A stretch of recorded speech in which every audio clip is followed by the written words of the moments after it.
नमस्कार, यो हो समाचारमा स्वागत छ। म दिपेश घिमिरे। म शशि नेपाल। सुरु गरौँ अहिलेसम्मका प्रमुख समाचारबाट।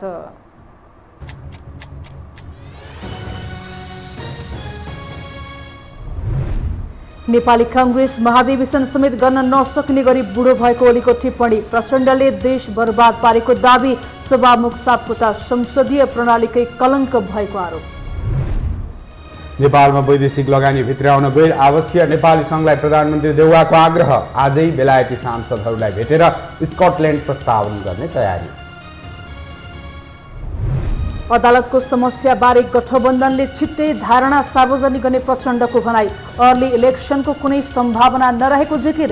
जसपालाई पार्टी एकताको प्रस्ताव। तिहार नजिकिएसँगै फुलमालाको उच्च माग। स्वदेशी उत्पादनले माग टेक्न नसकेपछि भारतमै निर्भर। वर्षाले क्षति पुर्याएकोले मूल्य उच्च हुने अनुमान। र भोलिदेखि बेलायतमा G20 शिखर सम्मेलन सुरु हुँदै। जलवायु परिवर्तन र कोरोना भाइरसको समस्या हलका लागि एकजुट हुन नेताहरूलाई राष्ट्रसङ्घको अपिल।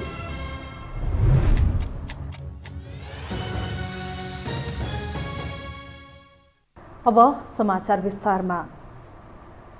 नेकपा एमालेका अध्यक्ष केपी शर्मा ओलीले सभामुख अग्निप्रसाद सापकोटालाई संसदीय प्रणालीकै कलङ्कको संज्ञा दिनुभएको छ। अध्यक्ष ओलीले सभामुख सापकोटा जस्तो संसदीय प्रणालीकै कलङ्कलाई फेरि संसदमा पाइला टेक्न नदिने गरी आगामी निर्वाचनमा हराउन पनि सिन्धुपाल्चोक जिल्लाका नेता कार्यकर्तालाई निर्देशन दिनुभयो। नेकपा एमाले सिन्धुपाल्चोक काठमाडौँ सम्पर्क मञ्चले शनिबार काठमाडौँमा आयोजना गरेको एक कार्यक्रममा बोल्दै उहाँले सभामुख सापकोटाले सभामुखको गरिमा मात्रै नराखेको नभई संसदीय व्यवस्थाको कुनै पनि मर्यादा कायम राख्न नसकेको गम्भीर आरोप समेत लगाउनु भयो। पाउनुहुन्छ कलङ्क आउने संसदीय व्यवस्थाका संसदको सभामुखको गरिमाको त कुरै छोड, कुनै मर्यादा छैन।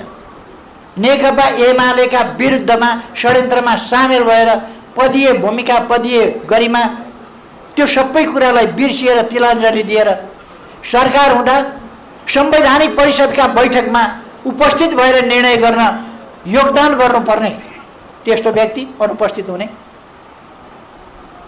पार्टीको निर्देशनमा अनुपस्थित हुने, पदीय कर्तव्य पालना नगर्ने संवैधानिक परिषदको सदस्यको उपस्थित हुनुपर्छ र उसले आफ्नो निर्णयमा सहभागिता जनाउनुपर्छ र उसले आफ्नो योगदान गर्नुपर्छ। अध्यक्ष ओलीले माओवादी केन्द्रका अध्यक्ष पुष्पकमल दाहाललाई देश बर्बाद पार्ने काममा मात्रै शरीक हुने पात्रको रूपमा चित्रण गर्नुभयो। उहाँले नेपाली कांग्रेस महाधिवेशन समेत गर्न नसक्ने गरी बुढो भयो 5 वर्षभित्र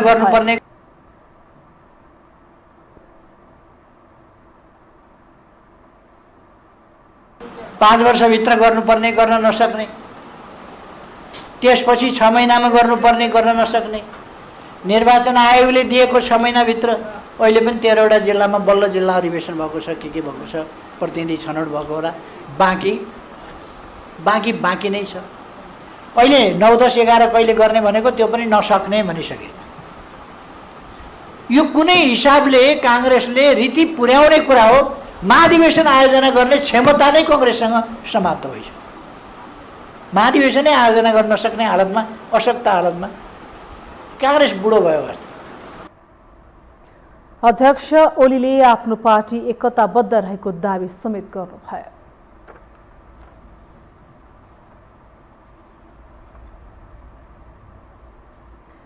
वैधानिक रूपमै केपी शर्मा ओली र माधव कुमार नेपाल दुई भिन्न पार्टीको नेतृत्व गरिरहेका छन्। हिजोका दिनमा एउटै पार्टीमा रहँदा विद्रोही बनेका नेपाल नेकपा एकीकृत समाजवादीको अध्यक्ष भने ओली एमालेको। तर उनीहरू बीचको छेडखानी अझै उस्तै छ। अर्थात् अहिले पनि सार्वजनिक रूपमै उनीहरू एक अर्कालाई भित्तामै पुग्ने गरी अभिव्यक्ति दिइरहेका छन्। एक रिपोर्ट।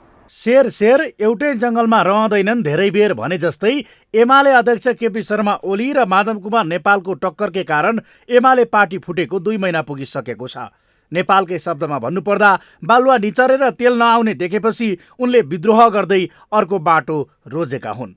झापा आन्दोलन हुँदै कोअर्डिनेसन केन्द्रमा जोडिन आएका ओली र कोअर्डिनेसन केन्द्रबाटै पार्टी एकीकरण अभियान थालेका नेपालबीच करिब 47 वर्ष लामो सम्बन्ध भए पनि पछिल्लो समय उनीहरू सँगै बस्न सकेनन्।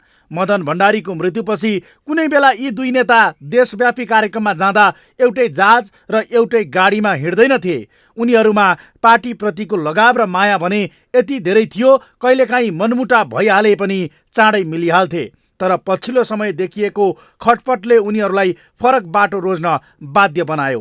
उनीहरूलाई नेकपा हुँदा ओलीलाई गरिएको कारबाही र एमाले बिउतिएपछि नेपालमाथि चलाइएको कारबाहीले फुटको बाटोमा पुर्याइदियो। यो बीचमा एकअर्का लक्षित वचनका तीखा तीर पनि पार्टी फुटको मुख्य कारण बन्यो। आफू मात्र ठिक भएको प्रमाणित गर्न उनीहरूले यति तल गिरेर अभिव्यक्ति दिए कि यही कारण उनीहरू एकअर्काको मुखसम्म हेर्न नसक्ने स्थितिमा रहे। तर अहिले पनि फरक पार्टीमा रहे पनि उनीहरू बीचको यो छेडखानीको श्रृङ्खला अझै टुङ्गिएको छैन। उहाँको आफ्नै नीति र विधि छ र त्यसमा बसेका मान्छे उहाँको निजी कम्पनीका सदस्यको रूपमा हुन बाध्य हुनेछन्। त्यो कुनै सामूहिकताको सिद्धान्तबाट चल्दैन। त्यसले कमिटी प्रणालीलाई पालन गर्ने छैन। त्यहाँ केपी ओलीप्रति वफादार भएसम्म बस्न पाइन्छ, वफादार भएन भने उसको हरिबिजो गरिन्छ। त्यो भोगिँदै आएको कुरा एमाले छोडे त्यति उनीहरूको भविष्य सुरक्षा अहिले सुनाइदिनुहोस्। एमालेमा बस्नेहरूको हरिबिजोग हुनेवाला छ, त्यसको भविष्य नै छैन। अब टर्च गरेर खोज्नुपर्ने हुन्छ कहाँ छ एमाले। केपी ओली सँगसँगै त्यो सधैँ जान्छ। यसरी शुक्रबार मात्रै पोखरामा नेपालले केपी ओलीसँगै एमाले पनि सकिने दाबी गरेका थिए। एमालेमा बस्नेहरूको भविष्य नभएको भन्दै उनले अब एमालेलाई टर्च बालेर खोज्नुपर्ने स्थिति आउने बताए। अझै अघि बढेर आफ्नो समूह छाडेर एमालेमा बस्ने नेताहरूको हरिबिजोग हुने बताएका नेपालले एमालेमा कुनै नीति र विधि नभएको उल्लेख गर्दै उनले त्यहाँ रहनेहरू निजी कम्पनीको सदस्यका रूपमा रहने जिकिर गरे। तर शनिबार नै ओलीले पनि नेपाल विरुद्ध आफ्नो तितो पोखिहाले। काठमाडौँमा एमालेको सिन्धुपाल्चोक काठमाडौँ सम्पर्क मञ्चले आयोजना गरेको शुभकामना आदान प्रदान कार्यक्रमलाई सम्बोधन गर्दै ओलीले नेपाल देश बनाउन नभई नेता बिगार्न देशभर कुदेको टिप्पणी गरे। माधव नेपालले एमालेका 2-4वटा प्वाख टाँसेर आफूलाई एमाले भने बिचरा माधव नेपाल कुदेको देख्दा माया लाग्छ। किन कुद्या होला? कहिले पोखरा, कहिले धरान, कहिले धनकुटा, कहिले बागलुङ, कहिले कहाँ हातमा टोपी लिएर कुद्या छ। किन कुदेको तपाईँहरूलाई थाहा छ? देश बनाउन होइन, एमाले बिगार्नका लागि कुद्या छ। नेपालीमा उखान छ, नजाने गाउँको बाटै नसोध्नु। तर नेपाल र ओली भने बाटो मात्रै होइन, ठेगाना समेत सोधिरहेका छन्। अर्थात् दुई फरक पार्टी भइसक्दा समेत आफूलाई सही देखाउने नाममा उनीहरू आरोप प्रत्यारोपमै व्यस्त छन्। आफ्ना मुद्दाहरू लिएर जनतामा जानुपर्नेमा उनीहरू यसरी अरूलाई खुइल्याएर आफू ठुलो हुनमै भलाइ देखिरहेका छन्। यो हो टेलिभिजनका लागि कुलचन्द्र बिष्ट, काठमाडौँ। प्रधानमन्त्री शेरबहादुर देउवाले नेपालमा वैदेशिक लगानी भित्र्याउन गैर आवासीय नेपाली संघलाई आग्रह गर्नुभएको छ। आज लन्डनमा आयोजित कार्यक्रमलाई सम्बोधन गर्दै देउवाले लगानी भित्र्याउन सरकारले सुविधा दिने बताउनुभयो।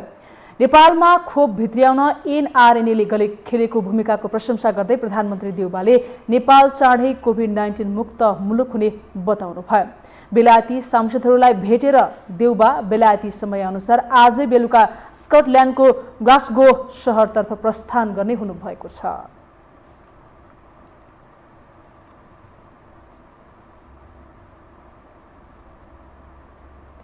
नेकपा माओवादी केन्द्रका अध्यक्ष पुष्पकमल दाहालले सत्तारूढ गठबन्धनले अदालतमा देखिएका समस्याबारे छिट्टै धारणा सार्वजनिक गर्ने बताउनु भएको छ। अध्यक्ष दाहालले गठबन्धन दलहरू नेताहरू कोही कता हुने स्थिति रहेकाले अदालतमा देखिएका समस्याबारे छलफल हुन केही दिन ढिलाइ भएको पनि स्पष्ट पार्नुभयो। आज जनकपुर पुग्नुभएका दाहालले गठबन्धन दलको बैठक बस्ने बित्तिकै समस्या समाधान हुने गरी अदालतको बारेमा आफूहरूले दृष्टिकोण बाहिर ल्याउने समेत बताउनुभयो। काठमाडौँमा सबै नेताहरू अहिले कोही कता भएको हुनाले हामीले बैठक बस्न 1-2 दिन ढिलो भएको छ। बैठक बस्ने बित्तिकै हामी आफ्नो धारणा बाहिर ल्याउँछौँ। यसलाई समस्या समाधान गर्ने दृष्टिकोणले नै हामी हल गर्छौँ। अध्यक्ष दाहालले अर्ली इलेक्सन हुने कुनै पनि सम्भावना नरहेको बताउनुभयो। हाम्रो संवैधानिक व्यवस्था र सर्वोच्च अदालतको पछिल्लो फैसलाले पनि मुलुक अर्ली इलेक्सनमा जान नमिल्ने अवस्थामा रहेको उहाँको तर्क थियो। क्लियर हुनु होला, अर्ली इलेक्सन किन हुँदैन, हाम्रो संवैधानिक व्यवस्थाले पनि त्यो परिकल्पना गरेको छैन। दोस्रो कुरा, भर्खरै सर्वोच्च अदालतले गरेको फैसलाले पनि अर्ली इलेक्सन हुँदैन, कोही कन्फ्युजनमा पर्नु पर्दैन। अध्यक्ष दाहालले राष्ट्रिय सभाको निर्वाचनमा सत्तारूढ गठबन्धनले मिलेर चुनाव लड्ने सैद्धान्तिक सहमति भइसकेको जानकारी दिनुभयो।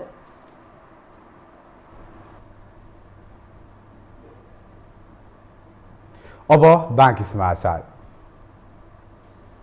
कार्यवाहक प्रधानमन्त्री बालकृष्ण खाँडले जेलमा रहेका नेत्र विक्रम चन्द नेतृत्वको नेकपाका नेता कार्यकर्ताहरूको रिहाइका लागि सरकारले गृह कार्य गरिरहेको बताउनु भएको छ। गृहमन्त्री समेत रहनुभएका उहाँले मुद्दा लागेका सो पार्टीका नेता कार्यकर्ताहरूको मुद्दा फिर्ता लिने प्रक्रिया पनि कानुनी रूपमै टुङ्ग्याउने गरी सरकारले महान्यायाधिवक्ताको कार्यालय, कानुन मन्त्रालय, गृह मन्त्रालयमा छलफल गरिरहेको स्पष्ट पार्नुभयो। कार्यवाहक प्रधानमन्त्री खाँडले सो पार्टीका एउटै बन्दीलाई 6-7 वटासम्म मुद्दा लागेको पाइएको उल्लेख गर्दै उनीहरूलाई कसरी मुक्त गर्ने भन्ने विषयमा नेताहरूसँग छलफल भइरहेको जानकारी समेत दिनुभयो।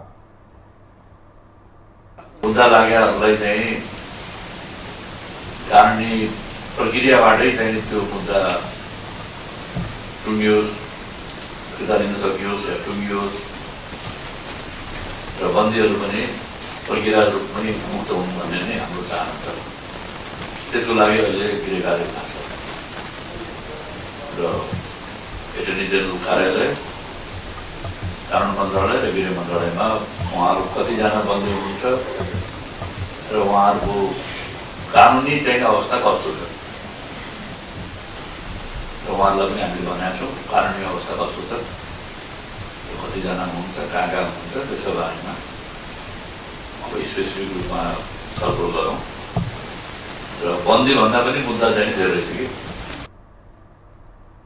कार्यवाहक प्रधानमन्त्री खाँडले शान्ति प्रक्रियालाई निष्कर्षमा पुर्याउने काममा सरकारले राजनैतिक दलहरूसँगको छलफल गर्ने कामलाई प्राथमिकता दिइरहेको पनि बताउनुभयो।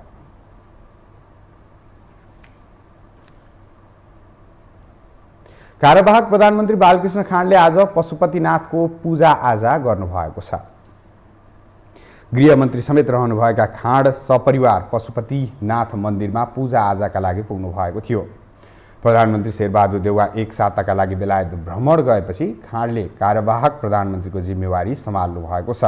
कार्यवाहक प्रधानमन्त्रीको जिम्मेवारी पाएको दोस्रो दिन खाँड पशुपतिनाथको दर्शन गर्न पुग्नु भएको हो।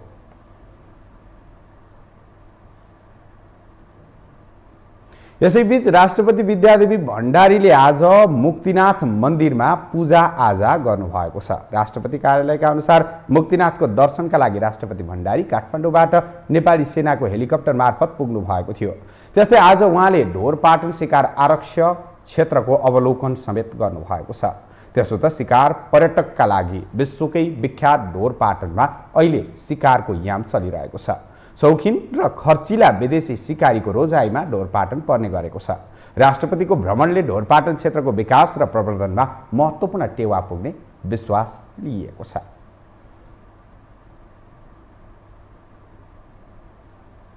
सर्वोच्च अदालतमा पछिल्ला समय देखिएको विवाद अझ पेचिलो बन्दै गएको छ। नेपाल बार एसोसिएसनले प्रधान न्यायाधीश चोलेन्द्र शमशेर राणालाई राजीनामा दिन अल्टिमेटम दिइसकेको छ भने सर्वोच्चका सबै न्यायाधीश एक ठाउँमा उभिएका छन्। तर राणा भने सडकबाट कसैले माग्दैमा राजीनामा नदिने अडानका साथ अघि बढेका छन्। फलत यो विवादको निकास कसरी हो भन्ने विषयमा यति बेला चासो र चर्चा बढेको छ। एक रिपोर्ट। प्रधान न्यायाधीश चोलेन्द्र शमशेर जबराले न्यायाधीश हरिकृष्ण कार्कीले पेश गरेको प्रतिवेदन कार्यान्वयन गर्न नसकेको, मन्त्री परिषदमा र संवैधानिक आयोगहरूमा भाग खोजेको र न्यायालयमा प्रत्यक्ष राजनीतिक हस्तक्षेप भएका कारण देखाउँदै आन्दोलनमा उत्रिएको नेपाल बार एसोसिएसनले उनको राजीनामाका लागि 5 दिने अल्टिमेटम दिइसकेको छ। यता न्यायालय सुधारको सङ्घर्षमा प्रधान न्यायाधीश जबरा बाहेक सर्वोच्चका सबै 19 न्यायाधीश एक ठाउँ उभिएका छन्। 15 न्यायाधीशले यसअघि नै जबरालाई मार्ग प्रशस्त गर्न सुझाव दिएका छन् भने विधामा रहेका 4 न्यायाधीशले पनि आन्दोलनमै ऐक्यबद्धता जनाएका छन्। वरिष्ठतम न्यायाधीश दीपक कुमार कार्कीसहित न्यायाधीशहरू मीरा खड्का, हरिकृष्ण कार्की, विश्वम्बर प्रसाद श्रेष्ठ, आनन्द मोहन भट्टराई लगायतले प्रधान न्यायाधीशलाई मार्ग प्रशस्त गर्न आग्रह गर्दै इजलास बहिष्कार गर्दै आएका छन्। तर राणा भने राजीनामा नदिने अडानमा देखिएका छन्। फलत उनीमाथि महाभियोग लगाउनु पर्ने सम्मको माग समेत यति बेला उठिरहेका छन्। अवस्था कस्तोसम्म छ भने यही विवादका कारण बार परिसरमै अधिवक्ताहरूबीच कुटाकुट नै भएको छ। तर कतिपय अधिवक्ताहरू भने राणाको राजीनामा मात्र समस्या समाधानको उपाय नभएको बताउँछन्। प्रधान न्यायाधीश भनेको एउटा व्यक्ति पनि हो, हेर्नुहोस्, व्यक्ति हो नि, एउटा संस्थाको प्रतिनिधित्व उहाँले गर्नुहुन्छ, त्यसमा विवाद छैन। प्रधान न्यायाधीशले राजीनामा दिएर मात्रै यो अहिलेको समस्याको समाधान भइहाल्छ भन्ने पक्षमा म छैन।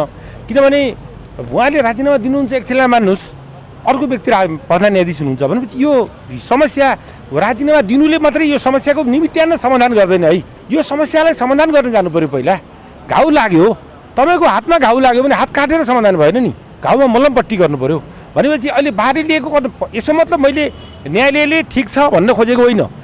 त्यसो त यो विवाद कति कचल्टिएको छ भने इजलास बहिष्कार गर्ने 15 न्यायाधीश विरुद्ध सर्वोच्च अदालतमै रिट दायर भइसकेको छ। अधिवक्ता कृष्ण परसाई, तोयानाथ ढुङ्गाना लगायतले 15 न्यायाधीश विरुद्ध दायर गरेको रिटमा मुद्दा स्वच्छ सुनवाईका लागि परमादेश जारी गर्न माग गरिएको छ। न्यायाधीशहरूले इजलास बहिष्कार गर्दा बन्दी प्रत्यक्षीकरण सहित सुनवाई प्रभावित हुँदा न्यायको हक उल्लङ्घन भएको भन्दै पेशी सूचीमा रहेका मुद्दा हेर्न परमादेशको माग गरिएको छ। अर्थात् राणालाई मार्ग प्रशस्त गर्न आग्रह गर्दै इजलास बहिष्कार गर्दै आएकाहरूको आन्दोलनको शैलीमाथि पनि प्रश्न उठेको छ। आन्दोलनकै कारण सेवाग्राही समेत मारमा पर्न थालेका छन्। त्यस्तै स्वयं न्यायाधीशहरूले बेन्च बहिष्कार गरेर न्यायालय लथालिङ्ग हुँदा सेवाग्राही मात्र नभई कानुन व्यवसायीहरू पनि समस्यामा परेको केही अधिवक्ताहरूको भनाइ छ। न्यायाधीशहरूका कारण बुद्धिजीवीहरूलाई बेरोजगार बनाएको उनीहरूको आरोप छ।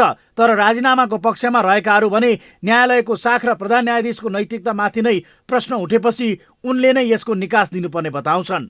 न्यायालय अत्यन्तै सेन्सिटिभ ठाउँ हो, न्याय सम्पादन गर्ने ठाउँ हो। यसले निकास दिनुपर्छ, यसरी हडल हुनु हुँदैन।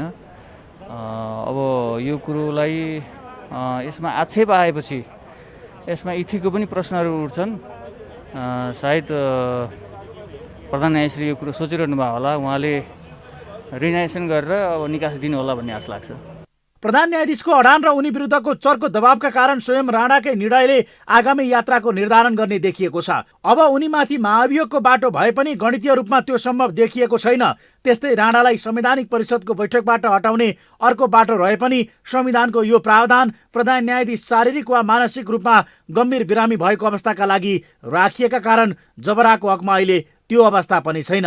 अर्थात् तत्कालका लागि उनी 65 वर्ष नपुगुन्जेल उनकै नेतृत्व स्वीकार गरेर बस्नुको विकल्प छैन। यो हो टेलिभिजनका लागि गुलचन्द्र विष्ट, काठमाडौँ। हामीसँग समाचार बाँकी नै छन्, अहिलेलाई विश्राम।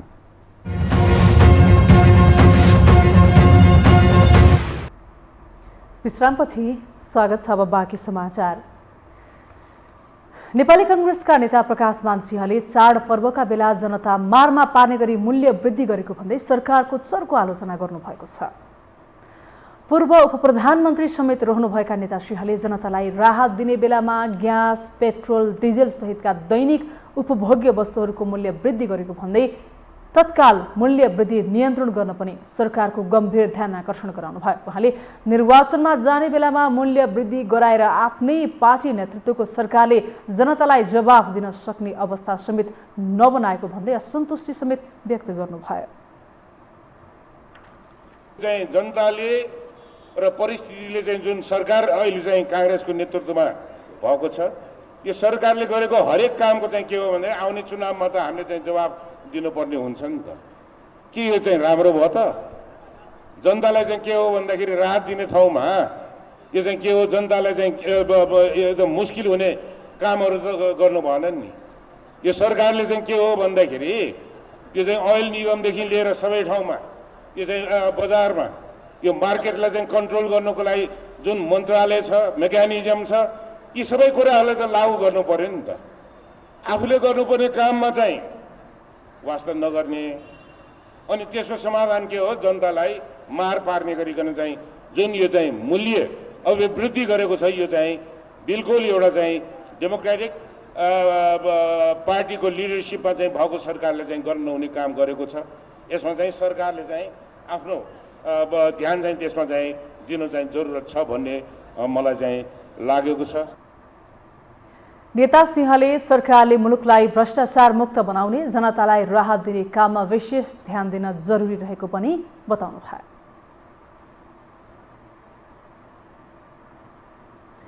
गोदावरी पुष्प प्रदर्शनी सुरु भएसँगै पुष्प व्यवसायीहरू उत्साहित भएका छन्। तिहार नजिकैसँगै मेला लागेपछि पुष्प व्यवसाय फस्टाउने भन्दै उनीहरू उत्साहित भएका हुन्। तर अझै पनि नेपाली उत्पादनले नेपालको माग धान्न नसक्दा व्यवसायीहरू निराश बनेका छन्। एक रिपोर्ट।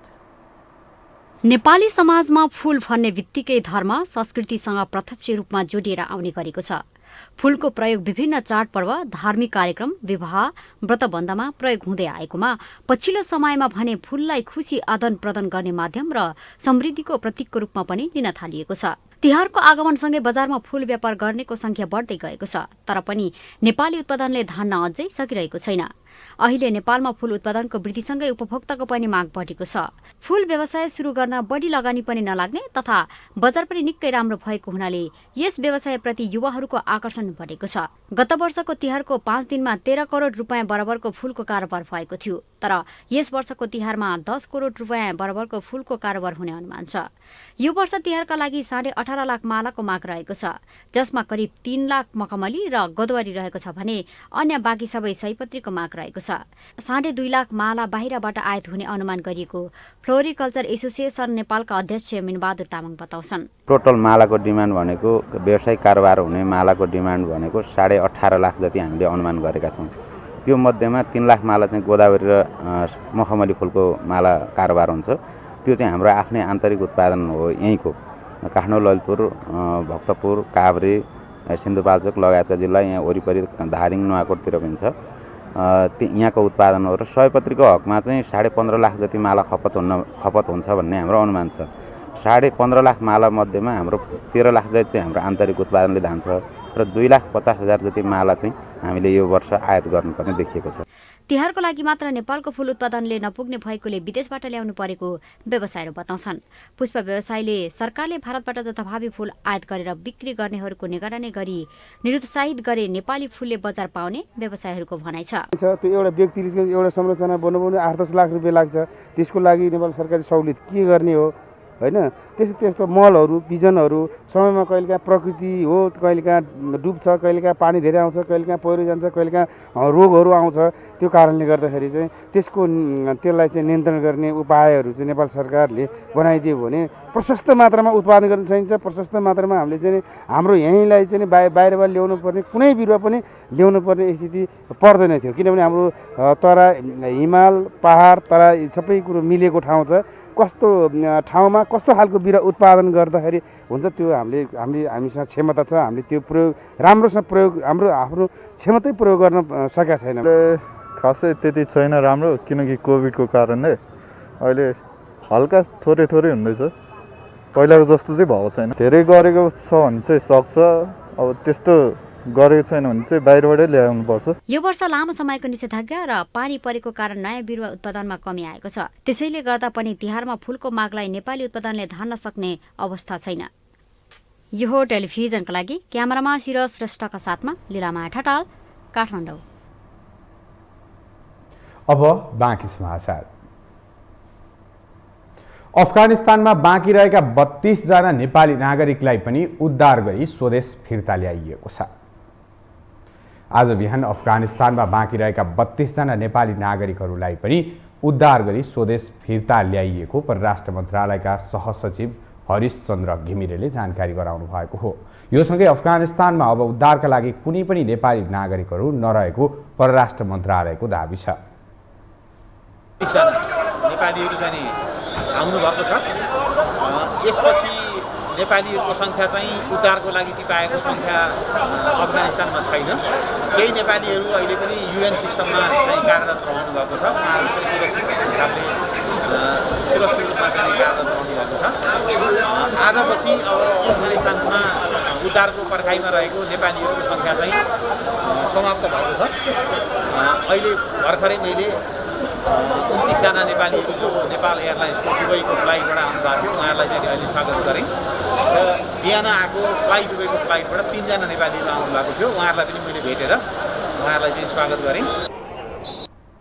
परराष्ट्र मन्त्रालयका अनुसार तालिबानी लडाकुले अफगानिस्तानमा कब्जा गरेपछि त्यहाँ उद्धारको पर्खाइमा रहेका 906 जना नेपाली नागरिकको यसअघि नै उद्धार गरिसकिएको थियो। पछिल्लो 24 घण्टामा नेपालमा थप 372 जनामा कोरोना संक्रमण पुष्टि भएको छ। स्वास्थ्य तथा जनसङ्ख्या मन्त्रालयका अनुसार पछिल्लो 24 घण्टामा PCR विधिबाट 5316 र एन्टिजेन विधिबाट 2595 जनामा परीक्षण गर्दा 372 जनामा कोरोना संक्रमण देखिएको हो। त्यस्तै आज थप 911 जना संक्रमण मुक्त भएका छन्। त्यस्तै संक्रमणबाट थप 11 जनाको मृत्यु भएको छ। हाल देशभर सक्रिय संक्रमितको संख्या 9526 रहेको छ।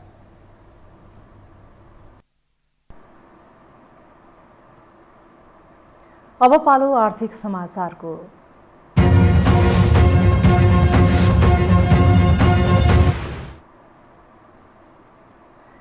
बढ्दो वायु प्रदूषण, पेट्रोलियम पदार्थको सीमितता र जलवायु परिवर्तनका कारण विश्वव्यापी रूपमा विद्युतीय सवारी साधनको प्रयोग बढ्दो छ। छिमेकी मुलुक चीन र भारत मात्र होइन, बेलायत, नर्वे लगायतका मुलुकहरूले डिजेल र पेट्रोलबाट सञ्चालन हुने सवारी साधनलाई विस्थापित गरी विद्युतीय सवारी साधनको प्रयोगलाई अनिवार्य गर्न थालिसकेका छन्। तर जलस्रोतको धनी देश नेपालमा भने विद्युतीय सामग्री प्रयोग गर्न खासै ध्यान दिएको देखिँदैन। एक रिपोर्ट।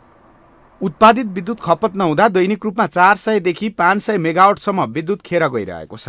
माथिल्लो तामाकोसीबाट 456 मेगावाट विद्युत उत्पादन भएपछि विद्युत खेर जान थालेको तथ्याङ्क नेपाल विद्युत प्राधिकरणकै छ। विद्युत उत्पादनसँगै विद्युत खपत वृद्धि गर्नुपर्ने चुनौती पनि छ। त्यसैले विद्युत आन्तरिक रूपमा खपत हुन नसकेको भन्दै तत्काल प्रसारण लाइन निर्माणमा ध्यान दिन विज्ञले सुझाव दिएका छन्। विराटनगर, भैरवा लगायत क्षेत्रमा प्रसारण लाइन अभाव हुँदा खपत समस्या भएको उनीहरूको भनाइ छ। त्यस्तै अहिले सरकारले सित्तैमा 20 युनिट बिजुली बाँड्ने कुराले चर्चा बटुलिरहेको छ। अहिले 20 युनिटसम्म बिजुली उपभोग गर्ने उपभोक्ताले महिनामा 60 रुपियाँ तिर्थे। अब सरकारले निशुल्क गरेपछि 30 रुपियाँ डिमान्ड शुल्क मात्रै तिरे पुग्ने भएको छ। अर्थात् महिनामा 30 रुपियाँ छुट हुने भएको छ। तर यति सहुलियतले मात्र विद्युत खपत नबढ्ने विज्ञले बताएका छन्। देशभित्रै तपाईँको 15,000 मेगावाट अहिले खपत गर्न सकिन्छ ग्रेजुअली। तर गल्ती के गर्नु भएन, डिजेलबाट चल्ने जनबुझ खुदै ल्याउनु भएन होइन, बिजुलीको गाडीमा भन्छ महँगो गर्नु भएन होइन। यता इन्डक्सन चुलोलाई तपाईँको एकदमै प्रोत्साहित गर्नु पर्यो। उद्योगले लाइन मागेको छ, आज हङ्सी सिमेन्टले लाइन पाएको छैन। यस्तो काम गर्नु भएन। देशभित्रै तपाईँको धेरै बिजुली खपत गर्न सकिन्छ। सम्पूर्ण ऊर्जाको 40% विद्युतले लिन सक्छ। गरिब विपन्नलाई यति दिएर चाहिँ ठुलो सुविधा दिएको होइन। यसले गर्दा प्राकृतिक घाटामा जाने होइन। अब त्यो हिसाबले यो सही कदम हो। तर अर्कोतिर अब यो म अर्थशास्त्रको विद्यार्थी नाताले अब कुनै पनि चिज निःशुल्क हुनुहुन्न। निःशुल्क हुनासाथ दुरुपयोग हुनसक्छ। त्यो चाहिँ विचार गर्नुपर्छ।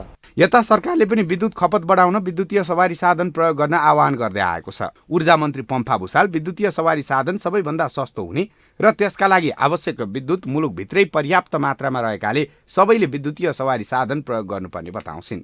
पेट्रोलियम पदार्थको खरिदबाट मुलुकमा व्यापार घाटा कम हुने उनको भनाइ छ। त्यसैले यसलाई न्यूनीकरण गर्दै लैजान पनि विद्युतबाट चल्ने सवारी साधनको प्रयोग आवश्यक रहेको उनको भनाइ छ। हाम्रो ठुलो व्यापार घाटा पेट्रोलियम पदार्थ, आयातित पेट्रोलियम पदार्थको कारणले पनि छ। 2 खरब भन्दा बढीको पेट्रोलियम पदार्थ आएको हुन्छ। 40 अरब भन्दा बढीको एलपी ग्यास आएको हुन्छ। यसलाई केवल विस्थापन गर्न सक्ने भनेको हाम्रो विद्युतीय ऊर्जाले हो। विद्युत प्राधिकरणका कार्यकारी निर्देशक कुलमान घिसिङ पनि नेपालभित्र इनर्जीको खपत गर्न र नेपाललाई आत्मनिर्भर बनाउन विद्युतीय सवारी साधनको प्रयोग गर्न ढिलाइ गर्न नहुने बताउँछन्। विद्युतीय सवारी साधन सञ्चालनका लागि सबै ठाउँमा चार्जिङ स्टेसनहरूको व्यवस्था हुने गरी काम प्राधिकरणले गरिरहेको उनको भनाइ छ। धेरै ठाउँमा चार्ज गर्न पनि अब सम्भव छ।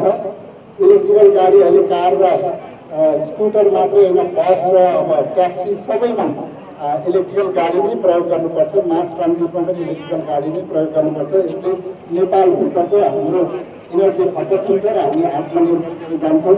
सबै चिज इलेक्ट्रिसिटीबाट नै चल्ने भयो भने वातावरण पनि एकदम स्वच्छ हुन्छ। बदलिदो विश्वसँग सहयात्रा गर्दै नेपाली अर्थतन्त्रलाई आत्मनिर्भरताको बाटोमा लाने हो भने अबका दिनमा विद्युतीय सवारी साधनको प्रयोग बढाउन जरुरी छ। विद्युतीय सवारी साधनको प्रयोग बढाउनका लागि राज्यले पेट्रोलियम इन्धनबाट चल्ने सवारी साधनमा 200% भन्दा बढी असुल्ने नीतिले मात्रै पुग्दैन। आम नागरिकलाई विद्युतीय सवारी साधन प्रयोगमा प्रोत्साहित गर्न आवश्यक पूर्वाधारमा पर्याप्त लगानी गर्न जरुरी देखिन्छ। यो हो समाचारका लागि दिपेश किमिरे, काठमाडौँ। हामीसँग अन्तर्राष्ट्रिय र खेल समाचार बाँकी नै छन्। अहिलेलाई विश्राम।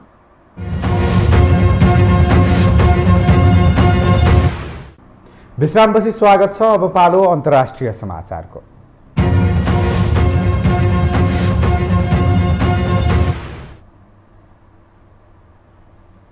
संयुक्त राष्ट्रसङ्घका महासचिव एन्टोनियो गुटेरेसले जलवायु परिवर्तन र कोरोना भाइरसको समस्या समाधानका लागि G20 राष्ट्रका नेताहरूलाई एकजुट हुन अपिल गरेका छन्।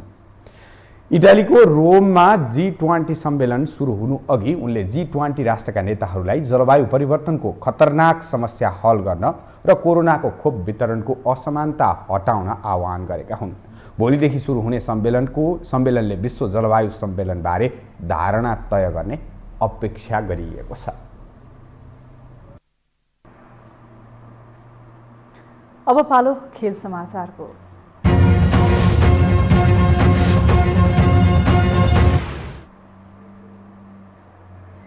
आइसिसी T20 विश्वकप क्रिकेटमा आज 2 खेल हुँदैछन्। विश्वकप अन्तर्गत आजको पहिलो खेलमा दक्षिण अफ्रिका र श्रीलङ्का बीच प्रतिस्पर्धा भइरहेको छ। यस्तै अर्को खेलमा 2 उपाधि दावेदार इङ्ल्यान्ड र अस्ट्रेलिया भिड्दैछन्। दुबईमा हुने इङ्ल्यान्ड र अस्ट्रेलिया बीचको खेल भने राति 7:45 बजे सुरु हुनेछ। समूह 1 मा रहेको इङ्ल्यान्ड र अस्ट्रेलिया तेस्रो जितको खोजीमा रहेका छन्।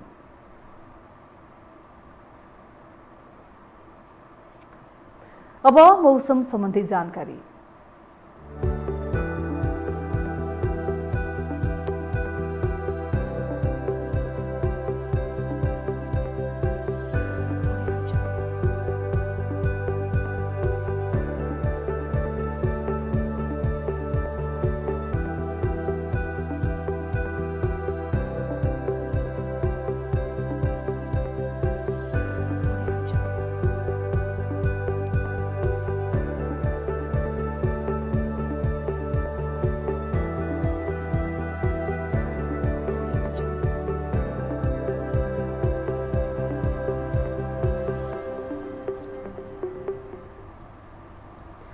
मौसम सम्बन्धी जानकारीसँगै हामी यो समाचारको अन्त्यमा आइपुगेका छौँ। बिदा हुनु अघि प्रमुख समाचार पुनः एकपटक।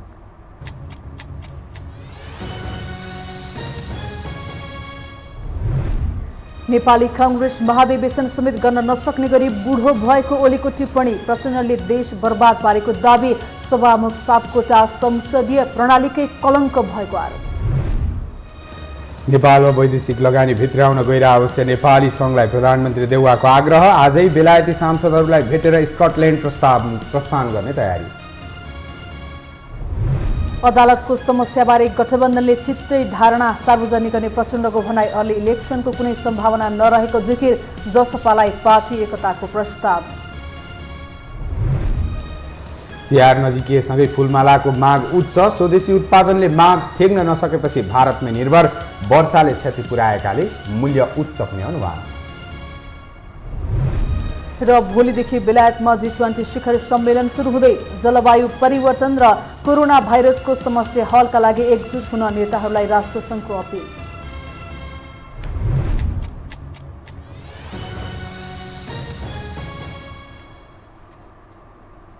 हवस् त यो समाचार सकियो। समाचार बुलेटिनका साथै यो टेलिभिजनका सम्पूर्ण कार्यक्रम यो टेलिभिजन.com, यो खबर.com, युट्युब र फेसबुकमा पनि पढ्न र हेर्न सक्नुहुनेछ। मोबाइलमा यो टिभी एप डाउनलोड गरी हामीलाई प्रत्यक्ष हेर्न सक्नुहुनेछ। तथ्यसहितको निष्पक्ष समाचारका लागि यो टेलिभिजन हेर्दै गर्नुहोला। नमस्कार।